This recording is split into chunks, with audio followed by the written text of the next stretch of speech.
Wellness for Life is brought to you by Back in Motion Physical Therapy, Gothenburg Chiropractic Clinic, Mahabi Atwa Community Action Partnership, and Lakeside Sports and Pain Clinic. Hi, I'm Dr. Gothenburg from Pelican Rapids. Today we're going to move out to the orchard for just a little bit. We're going to show you some unique things about the orchard. Then we'll finish off talking a little bit about how we know when to pick, how to store an apple, and where you can find our apples on weekends. We have about 3,200 trees covering almost 6 acres. And the trees are mainly varieties common to Minnesota, developed by the University of Minnesota. And as we look to my left, we're looking at a Zestar apple. The earliest apple we'll pick. I think for those people that are used to early apples, it replaces the State Fair.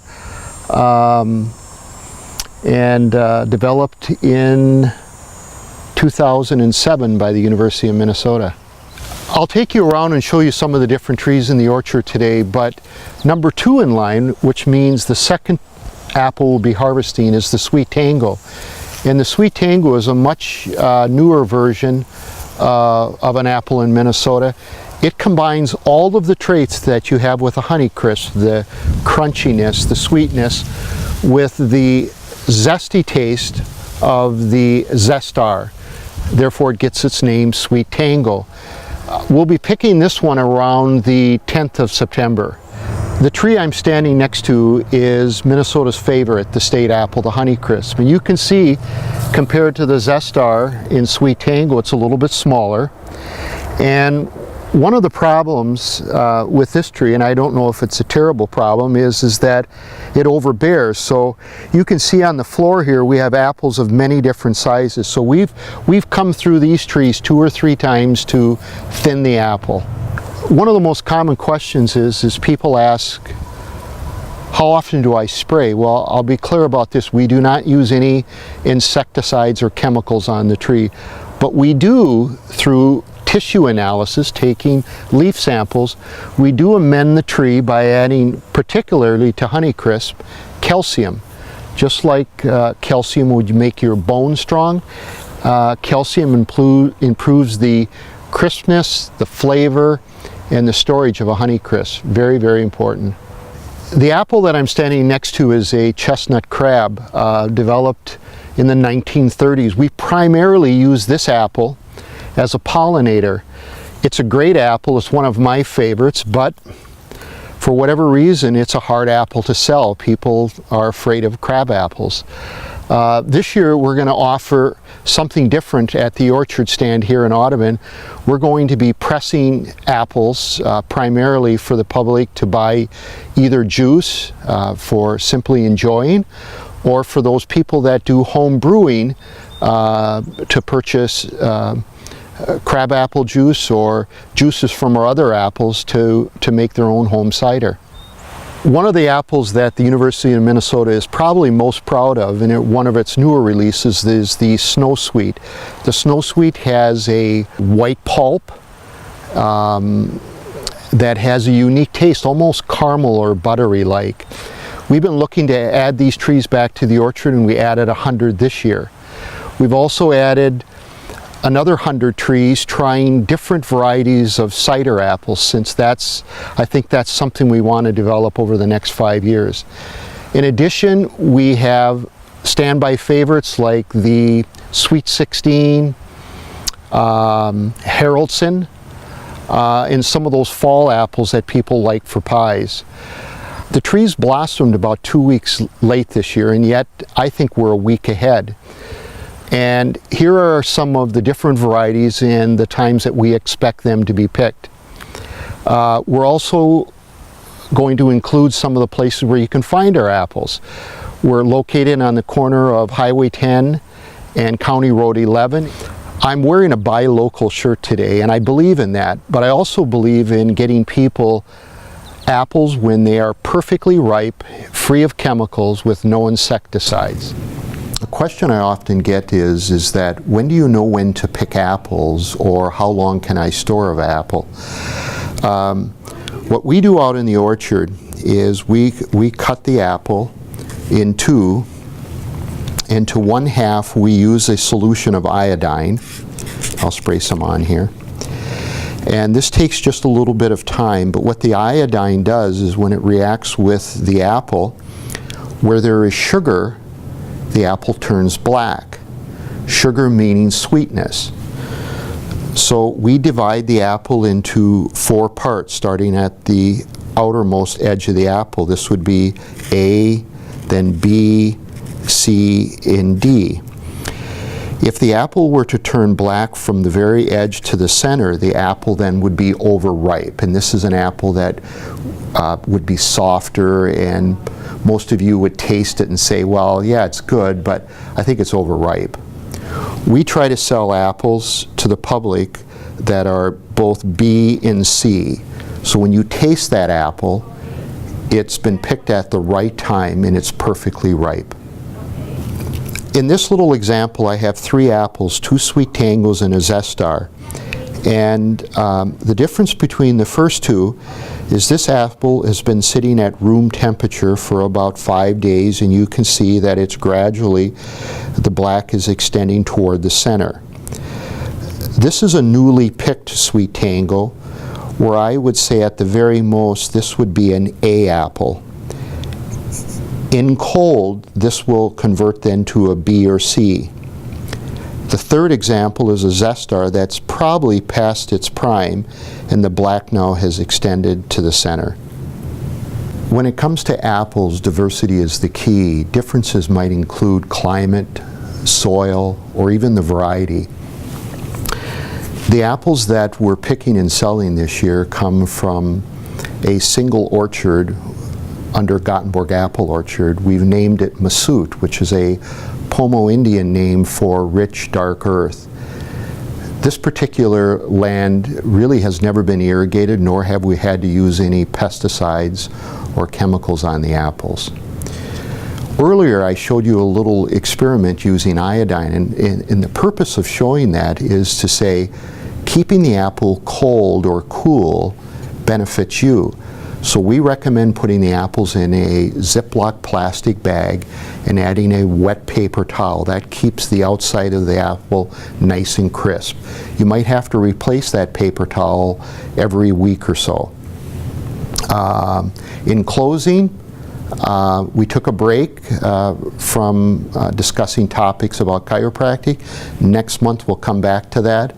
But going forward, you can find our orchard stand at the corner of Highway 10 and County Road 11 in Audubon on weekends. Coming up on Wellness for Life.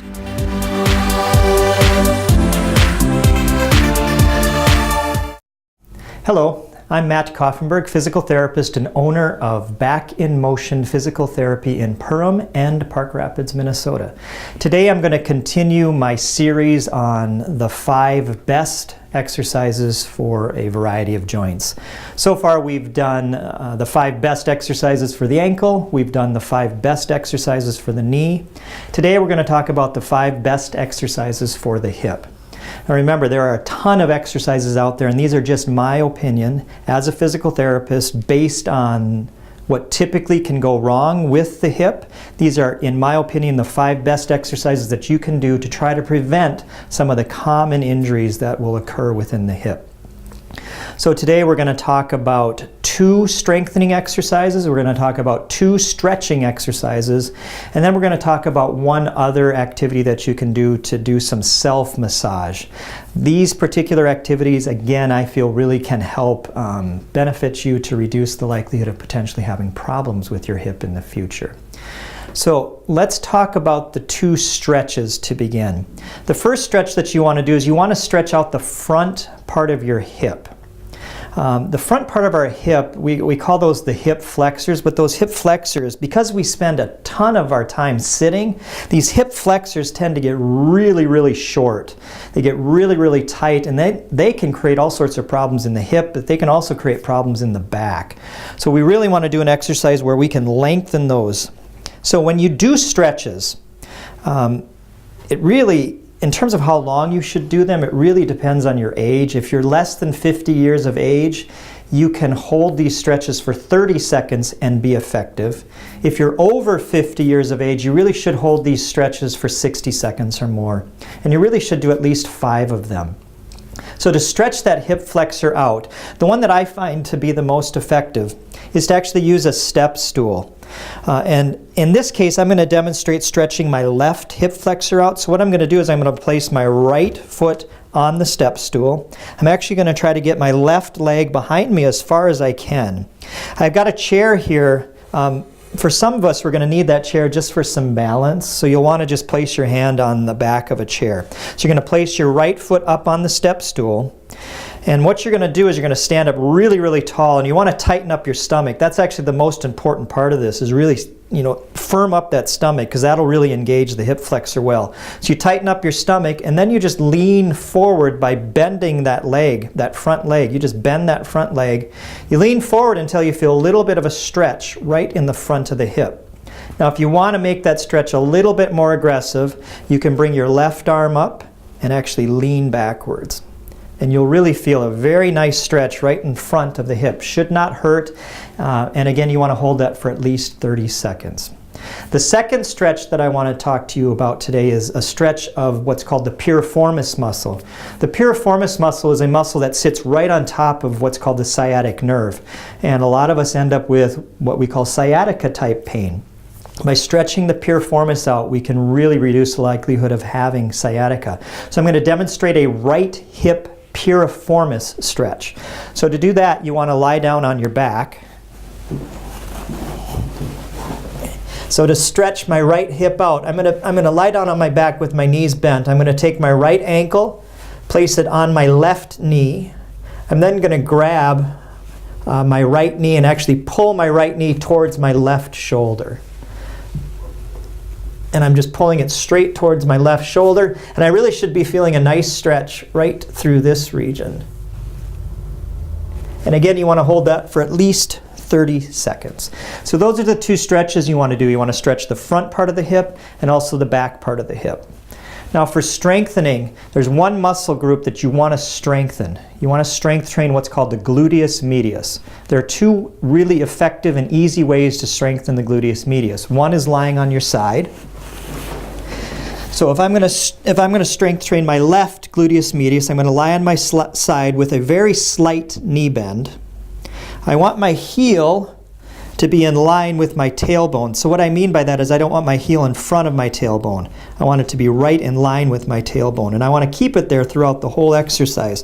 And what you do is you just raise your leg up as high as you can get it, and then you bring it down halfway, and then you go back up, and you bring it down halfway. Don't come all the way down. If you come all the way down, you'll disengage the gluteus medius. And you want to make sure that you keep that active throughout. Okay, and you want to do about 25 of those. The second gluteus medius exercise is take a piece of TheraBand, it's just large rubber band, and you wrap it around your ankles. And you stand in a nice athletic stance. What that means is the knees bent. You put all your weight on one leg, and you kick your leg out to the side. If you need a little bit of balance support, you can certainly do that with a chair. But you kick your leg out to the side again about 20 to 25 times. It's a wonderful strength exercise for the gluteus medius. Finally, you want to do a little bit of self-massage, specifically to the piriformis and the gluteus medius. I usually recommend a massage ball. You can also use a tennis ball. And with the massage ball, basically what you want to do, you want to find some tender points or some real tight points. You place the ball right on that tight point, and you place it up against the wall, and you really just kind of lean into it. And you hold that for about 30 seconds. You'll know when you're in the right spot. Trust me, you'll know. Hold it for about 30 seconds, and you do about 3 of them. Now with the massage ball, you only do that about once or twice a week. Strengthening, you do about 2 or 3 times a week. Stretching, you can do up to 5 times a week. Thank you very much. If you have any questions, don't hesitate to call me at 218-346-2464.